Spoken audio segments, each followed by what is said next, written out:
Hello guys, welcome back to my mini blog. আবার ব্লগটা আজকে সন্ধ্যাবেলায় স্টার্ট করলাম।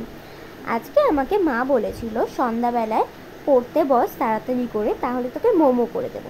এদিকে আমি তো পড়ার মেয়ে না, তো এদিকে আমি না পড়ে ডায়েরি নিয়ে বসে রয়েছি। তো তারপর এদিকে চলে গেলাম মা কী করছে দেখতে। আমার মা কিন্তু বেশ ভালোই মোমো বানায়। এদিকে মা আজকে মোমো বানাচ্ছে আমার জন্যই, মানে আমি অনেকবার বলেছি তাই আর কি। তো যাই হোক, আমি একটু পাকামি মারতে গেলাম মোমো বানাতে। দেখো মা কি বলছে ফার্স্টেই। আরে না না, মা তো ফার্স্টে বলেই দিয়েছিল পারবি না, তার জন্যই মনে হয়নি। না না, আমি কিন্তু এমনি নর্মালি পারি। একবার ট্রাই করে তো আমার মন একদমই ভরলো না। তো যাই হোক, মাকে আবার বললাম যে আমাকে আবার একটা মোমো দাও, আমি আবার ট্রাই করি।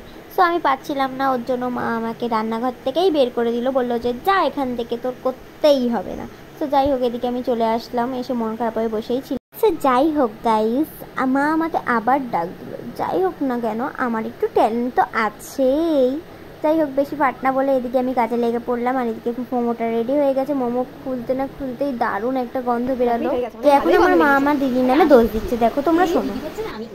হ্যাঁ হ্যাঁ সেই এত কিছু গুছিয়ে এনে দিলাম, তুমি করছো, এখন তোমার ক্রেডিট হয়ে গেল। হ্যাঁ ঘঙে বাঁচি না। এইটা কি মোমো হবে এটা কেউ বুঝতে পারছে না।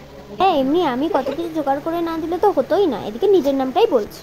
যাই হোক, মায়ের সাথে বেশি না বকে বাবাকে দিতে চলে আসলাম মোমো। এদিকে বাবার তো খুবই রাগ হচ্ছিল, এত দেরিতে হয়েছিল তাই।